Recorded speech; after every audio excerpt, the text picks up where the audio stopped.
Today we will be continuing on our present theme, which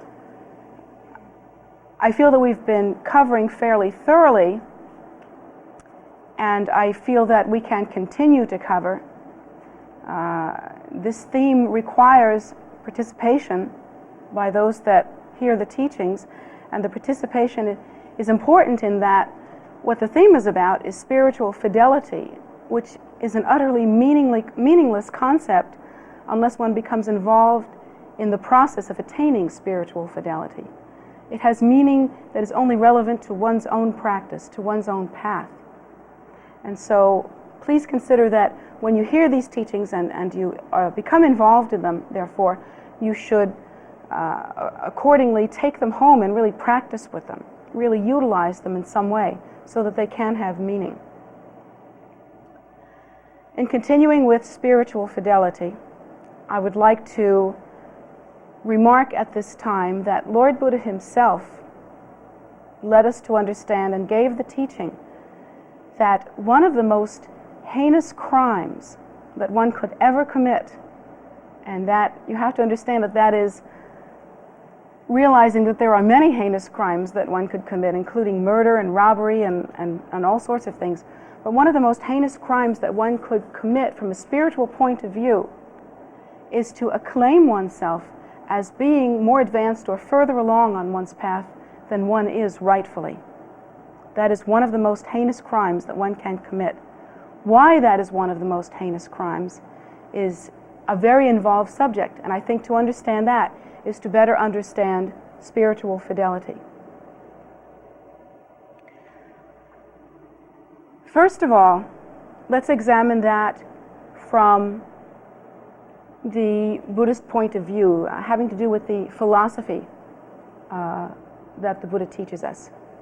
The Buddha teaches us that cyclic existence is unacceptable, in that it is pervaded with suffering, in that all sentient beings do experience suffering, in that even the happiness that they do have within cyclic existence, and we do also have happiness as well as suffering, even that happiness is temporary, and therefore we suffer from the suffering of impermanence, in that we do not cope well, we do not adjust well to the idea that all experiences that we have, whether they be happy or unhappy, are impermanent, and therefore we cling to happiness as well as unhappiness, cling to all manner of experience.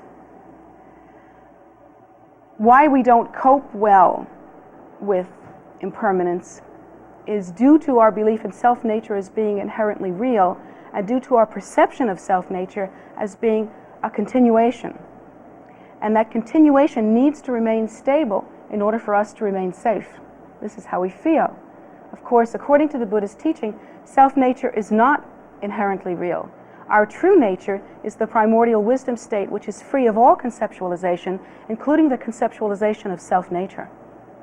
That state which is luminous, which is free of all contrivance, free of all limitation, which is innately wakeful, in that it is not empty and dark, as one would picture a void being empty and dark, but rather is aware, but with a non-specific awareness, what the Buddha teaches, what the Buddha calls innate wakefulness. It is an awareness, but again, non-specific. More like luminosity than awareness as we understand awareness. Wakefulness. That is our true nature, not the self that we conceive ourselves to be. So from that point of view, any consideration of ourselves as being very advanced or great beings is false. There's no such thing. There is no greater being than another. And even when we see lamas on thrones, or those who are in a position of spiritual teaching, if they are truly realized, they do not consider themselves to be greater beings than anyone else. In fact, their realization stems from their understanding of the sameness of all phenomena and the equality of all that lives. These are the teachings of the Buddha. So to think of oneself as a great or greater being, to think oneself as being more advanced than another, that is a falsehood. Yet many students come to me, in fact, when they first come to the center, and are embarrassed by this later, so I wouldn't think to mention any names, but when they first come to me, they come to me with the desire to be recognized.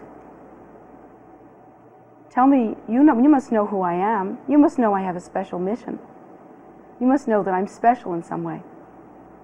And I've even had letters written to me from across the country asking me to recognize them in the same way that I've been recognized as a tulku. Well, I don't have the authority to do that. And if I did, I would never recognize someone who asked to be recognized. Never. Of all the people in the world that I would pay least attention to, it would be that one.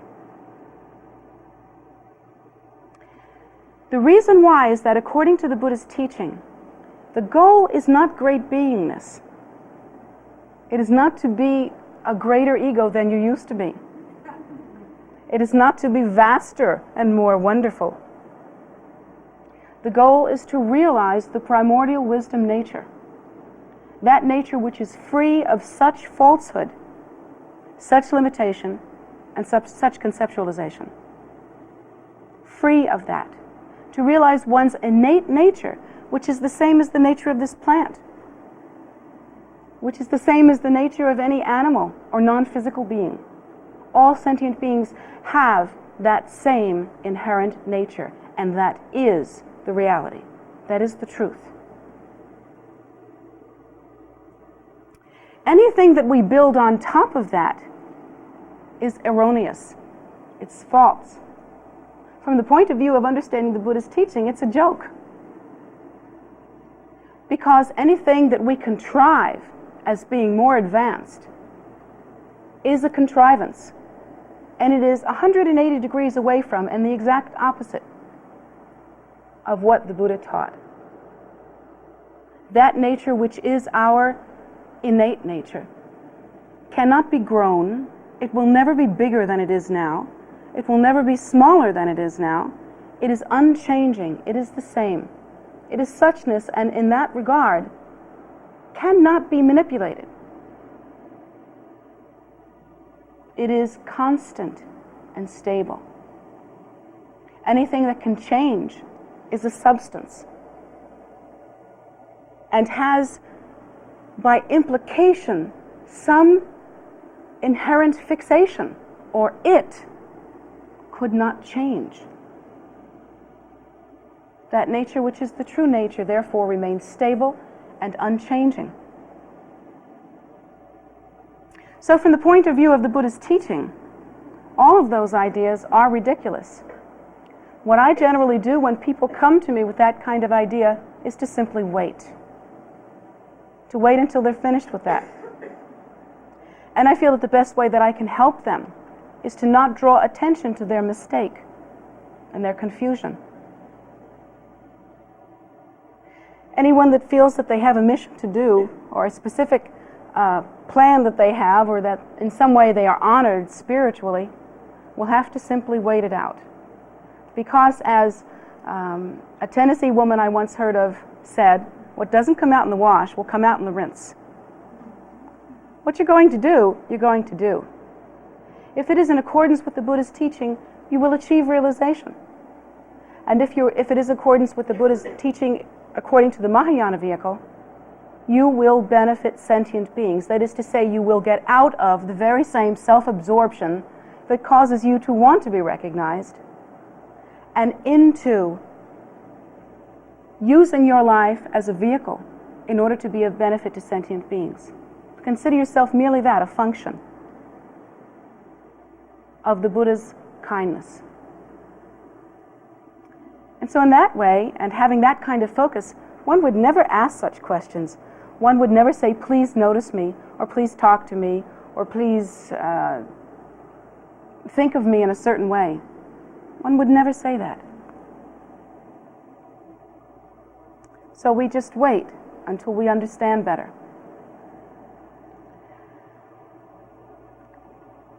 From the point of view of Mahayana Buddhism, and this is a division of Mahayana Buddhism, what we practice here,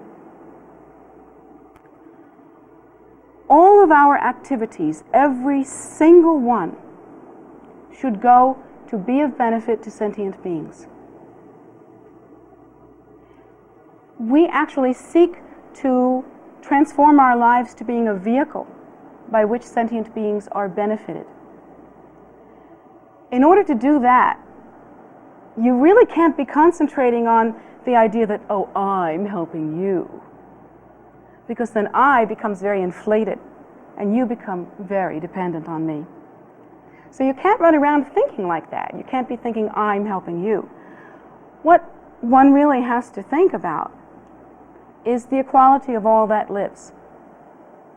That is to say that if each sentient being has an inherent nature, and that nature is the same in all sentient beings, then all of us are equal, even though we may seem to be different from the relative point of view in that our egos have manifested in very elaborate ways. We are the same nature. That is without doubt. That is the Buddha's teaching. And if I have the same nature as you, and there are many more of you, obviously, even in this room alone, than there are of me, therefore, I am less important than you. Because you is a collective. Look how many of you there are. And if you are the same weight as me, each one of you, then you are of more importance than I am. Therefore, from that point of view, it's just stupid to do anything else besides kindness. You see? It's a waste of time. Also, from another point of view, the Buddha teaches us that everything that we have, including our ideas about ego, including our ideas about how great we are, or how small we are, the flip side of that. You know, humility can be the other side of ego. Or how much we have, or how much we can do, or how busy we can stay, or how powerful we can be, or how competent we can remain. All of these ideas die when we die. Not only that, but they change every time our moods change. Have you ever noticed that there are some days when your competence and your busyness and your strongness and your wealth and your power bring you great and immense comfort? And you have the idea that, yes, things are going well now. And then on another day, perhaps you have PMS, or you're just in a bad mood, or maybe it's raining. For some reason that no one can fathom, suddenly all those things fall away. And we feel inept and lonely and fretful and short-tempered, and everything that we blew up the other day to be grand and wonderful is like nothing. So we change from day to day. And haven't you noticed that even worse than that, we pretty much change from moment to moment? That one moment something can be really important, and the next moment it can be as though it never happened. So everything is impermanent. The only thing that's constant is change in cyclic existence. And since we are obviously involved with impermanence, why put our stock in, why put our, quote, money in, if you will, those things that are deluded in that way, that are constantly changing, that constantly abandon us and leave us disappointed?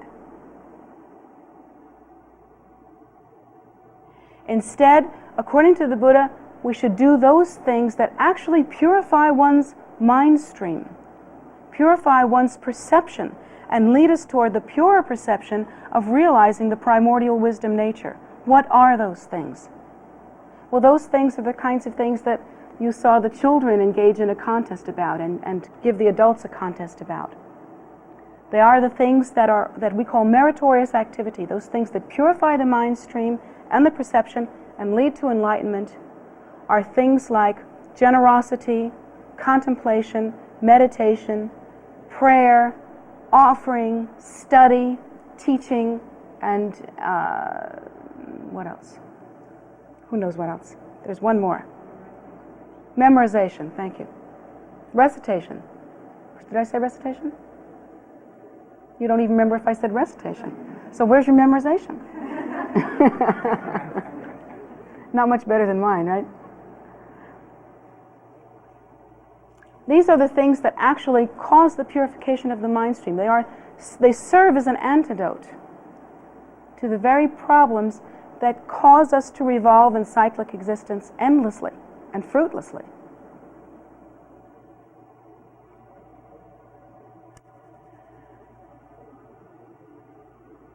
When we think of ourselves as great in some way, or exalted spiritually, or far along on our path, when we conceive of ourselves in any way at all spiritually as being significant or important, are we applying the antidote to cyclic existence? Can we possibly be doing that? According to the Buddha, any time we consider ourselves great or even useful or even prominent or even worthy, or any time that we consider ourselves in any way and hold to that consideration as being inherently real, we are adding to the pile of conceptualization that we engage in about spirituality, about self-nature. So we are only contributing to the rigidity and magnitude of ego. What that boils down to is that the more you think of yourself as a great or exalted or advanced or important being, or one that has a special mission or a special function, the more that we consider ourselves like that, the further we get from the goal, which is enlightenment. And the more fixed we get in self-nature as being inherently real. So when a student says, "Look at me, see who I am," what do you want me to tell you? What can I tell you? What I can look at is maybe I can look, and maybe I can, if I have some special power, which I don't think I do, maybe I can look at you and I can say, "Oh, in your past life you were somebody and somebody. Maybe you were Nefertiti." How many Nefertitis are there in this room? Raise your hand. Come on, you know you were Nefertiti. Anyway, in your past life, maybe you were Nefertiti, or maybe you were Christopher Columbus. One of you should be Christopher Columbus. I was born on his day. So, or maybe you were Cleopatra. I'm sure that I was told I was Cleopatra and Nefertiti. Is that hot or what? Do you believe that? Actually, I think I'm an emanation of S.D. Lauder, but never mind. So, I can tell you things like that, but what does that tell you? That tells you what else you did in your samsaric past that helped you to cling to self-nature as being inherently real. What good is that? What is the point? Everybody here was somebody sometime. We can make up a story about any of you. What would it do for you? How would it make you happy? How would it bring you closer to enlightenment? In other words, big deal. On the other hand, I have students come to me and they say, "I know I have something special to do. I have something important to do. Please recognize me." Well, actually, I have a little kind of running joke that I do, and it's a little mean, but then I'm that way. When somebody says to me, "Recognize me," I ask them for their driver's license. And then I tell them who they are. But if instead you come to me and say, "Please teach me of my nature," then we have a real relationship. Because at that point, it is possible to look at any sentient being and say, "In your nature, you are the very Lord. You are the Buddha. That is your true nature, that clear luminosity. That innately wakeful, primordial wisdom nature, that is your nature. All of the suffering that you experience, both within yourself and what you also see in the world, all of the experiences that you have ever had of any kind are a result of a delusion that is based on your belief in self-nature as being inherently real. Self-nature, that is the contrived self, not the primordial wisdom state, not the Buddha nature, but the contrived self, the made-up one. You know, you, the driver license. Any consideration that self-nature is inherently real leads to every suffering that you have ever seen or experienced yourself. So what we can do together is we can purify that perception through recitation, through meditation, through hearing the teaching, through visualization, through contemplation, through generosity, through all of these meritorious activities that I've already listed. Through these, one's perception is purified. One applies, according to the Buddha's teaching, the antidote to the fixation on the delusion of self. And applying the antidote, one naturally and over time spontaneously views the natural state and then remains ultimately stable in that state, awake as the Buddha is awake. That is how the Buddha described himself. He never said, I'm a great avatar. He never said, I'm God. He never said, I'm the son of God. He never said, I'm from the government and I'm here to help you. He never said any of those things. When asked what manner of thing he was, he simply said, I'm awake. And so our job is to awaken to our true nature. And that's what we do. Can you do that quickly? Probably not. Actually, this Vajrayana vehicle is said to be the one vehicle that one can attain enlightenment in one lifetime with. But you have to be real about this. We're talking about holing up in a cave somewhere for maybe 30, 40 years of practicing constantly. We're talking about really diligent practice. What we hope for with the mode of practice that we are engaging in is to accumulate enough clarity and enough practice and enough recognition of the mind nature, of the true primordial wisdom nature expressed as the primordial wisdom deity, or as the meditational deities that we utilize in our practice, to have enough familiarity so that at the time of our death, when going through the bardo, we can recognize that state, and recognizing that state, we can then awaken to that primordial wisdom nature as the elements associated with physical incarnation pass away. That's what we hope for. And we can make progress. If one does not attain realization on this path in one life, then it will be in 3 lives, 7 lives, like that. But a remarkably small number compared to even the other types of Buddhist teachings, the other schools, rather, of Buddhist teachings, in which one must continue for aeons, many hundreds of thousands of lives, meditating. So this is a quick path. But another thing that new students often do when they come to me, and this is very common, so if any of you recognize yourself in this, please don't be embarrassed. It's very ordinary, very common for students to come up to me and think, well, she's been recognized. She's sitting on that fancy chair. Therefore, I'm going to get her to look into my eyes and give me the straight scoop. Give me the story. Or maybe she can, like, flick my bick or something. Maybe she can promote awakening in me. Maybe she can sock it to me, as they used to say back in the 60s. I'm dating myself, aren't I? That's not possible. Did you know that? That's not possible. If you had an experience when you first met any teacher, even if that teacher was like a living Buddha, and you are not now yourselves an arhat, fully awakened, then you made that experience up. And that's the truth. Because no one has the power to do that, not even the Buddha himself. Each of us walks through the door to liberation alone. Each of us is absolutely responsible for our own achievement.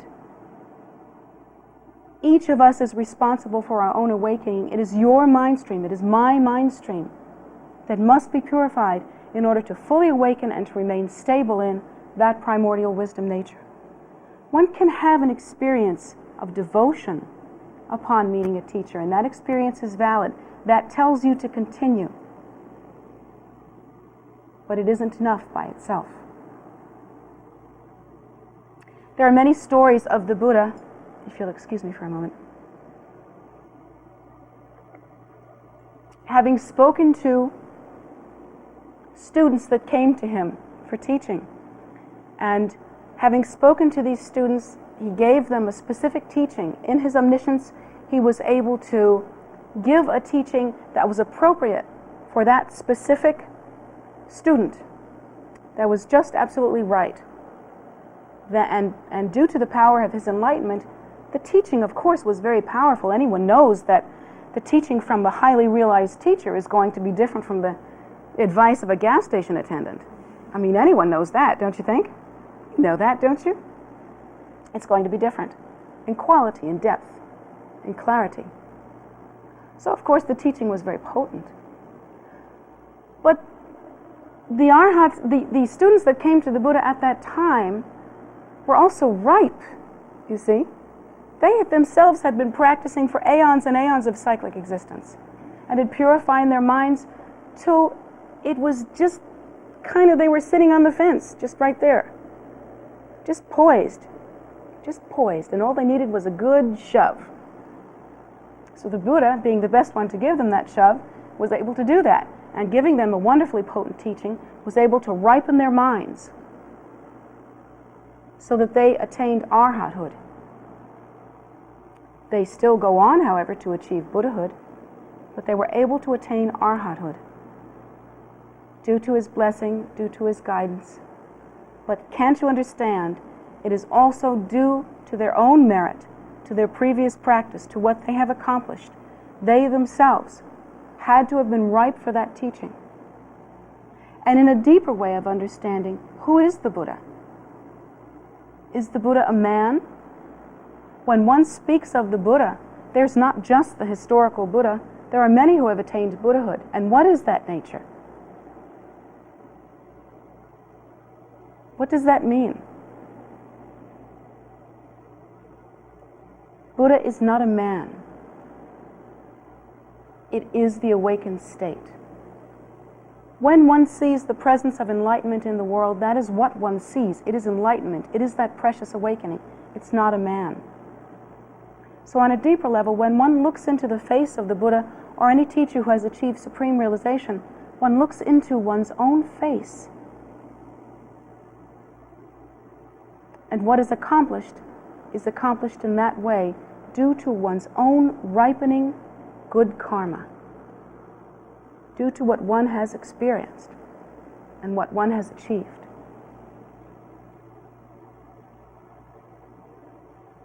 So to come to a teacher and say, please recognize me or please enlighten me, is a little silly in that way. One should be humble. One should study. One should practice. And how long it takes is how long it takes. And that is the karma of your mind stream.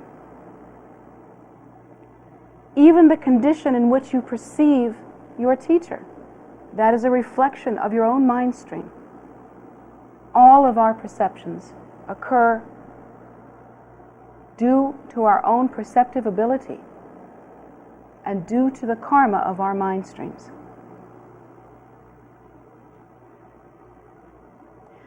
So to attain spiritual fidelity, to be true to ourselves, occurs when we are real about these things and when we take responsibility in a humble and stable way. I always laugh about this, and yet it's not funny, but again, I'll tell you the story.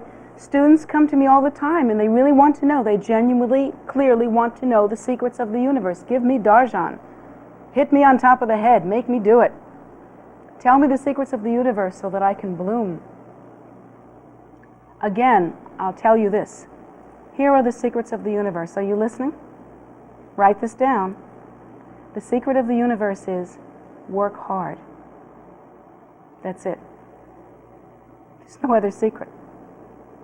To attain the precious awakening, one should purify the mind stream. Purifying the mind stream, one remains not fixed on the delusion of self-nature. Remaining unfixed in that way and free in that way, one naturally and spontaneously awakens to the primordial wisdom nature. Because that primordial wisdom nature is unchanged and undamaged and constant. So long as we remain fixed in confusion, we cannot view that nature and we have no taste of it. So long as we remain fixed in the delusion that we are somehow important, that we are getting messages from the great beyond that we are important, that whatever it is that our particular delusion is, whatever it is, whether it is the delusion of thinking that somehow, so long as we keep moving and shaking here in samsara, we're somehow going to attain happiness, or the idea that wealth or desire or greatness or power or competency or busyness or anything will ever bring us even a sesame seed's worth of joy. So long as we remain in that delusion, we cannot awaken to the primordial wisdom nature. Therefore, dispel all of that through pure activity. Pure activity being the things that I have listed, and most specifically, and this is taught, in order to apply the antidote to ego clinging, whether it be the ego clinging of false humility and servitude, or whether it be the ego clinging of supposed greatness. One should instead let one's life be a vehicle for generosity. Always think more of the welfare of others than of your own. Always be involved in generosity. Simply transform your life to be a vehicle for that.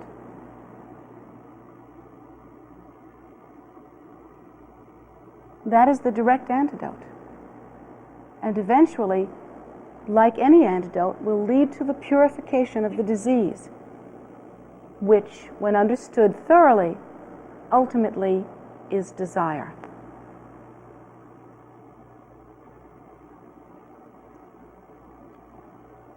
So,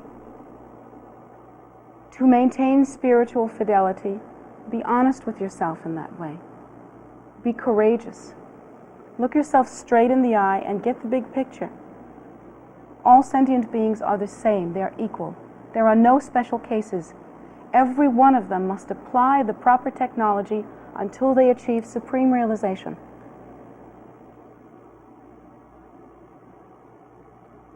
All of us must cease this fixation on self-absorption in order to realize the natural state. All of us must go through the difficulty of living in a way that is not natural for us. Because if we think about it, what's natural for us is ego clinging. What's natural for us is desire. What's natural for us is I want. What's natural for us is this is how I feel. So we have to begin a life that doesn't feel natural at first. It's very disciplined. It takes a tremendous discipline to be kind. Can I take a moment now to mention another pitfall that new students generally describe to me? They say to me, I don't think I can practice this Mahayana path because I'm not naturally kind. Well, hello! Welcome to the real world. Neither is anyone else. Because anyone that is naturally generous is enlightened. Compassion spontaneously arises from the realization of the primordial wisdom state. Since you're not a Buddha, I already knew that. So if you're waiting to feel especially kind, how long do you think you'll have to wait? You could be here a while. You better set up camp. According to the Buddhist teaching, no one is kind in the beginning. One must adapt what feels like a very artificial discipline. And it feels unnatural at first. And I knew people that say, well, I'm angry all the time. Well, hello, so is everyone else. We all are afflicted with hatred, greed, and ignorance. So what we have to do is we have to start small. Let's try for 10 seconds of pure generosity, caring only for the welfare of others. As soon as you get 10 seconds, move on to 12. Maybe in a couple of weeks you can try 30 seconds. Then go for a minute. That's like a year's worth of work. Have you ever tried pure generosity? Believe me, it's a year's worth of work. And then pretty soon you'll be thinking about an hour.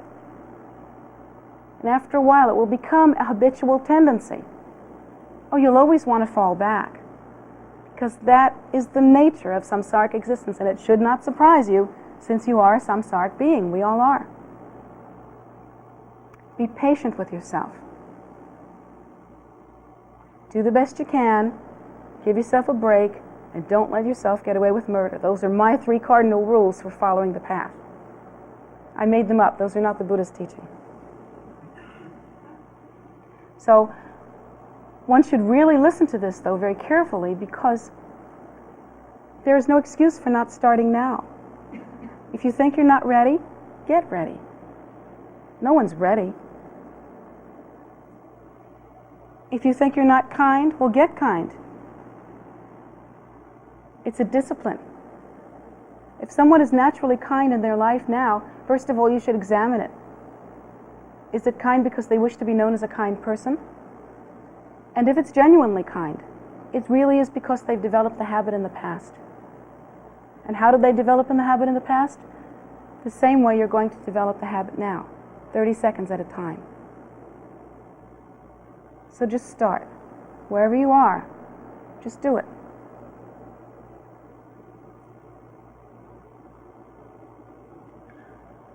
Once when I was teaching a lesson very much like that, I had an acquaintance who came to study with me for a while. He was a psychiatrist, and actually he was quite well known. But he came up to me and he kept saying, we're in agreement, that's it. That's it. He said, that's what I've been trying to tell my patients since I began to understand what mental illness is all about. One should think of something greater than one's own self-absorption. One should be involved in those things that are beyond self. One should be involved in transcendence, something that is greater than self, something that is beyond caring what self is all about. To apply the antidote to self-absorption is a very powerful therapy. And from the Buddhist point of view, it's not only psychologically therapeutic, it also leads to enlightenment.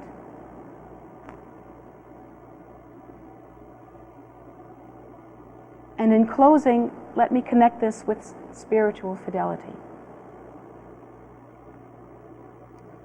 One is true to oneself when one is honest. When one faces that one is a samsaric being involved in cyclic existence, and no longer shocked or ashamed or surprised of that. So it is. This is where we start. You start where you start. But you should start with honesty and with courage, looking at yourself squarely and facing yourself. This is what I am, and you continue now. Get that you're going to walk through the door of liberation ultimately alone.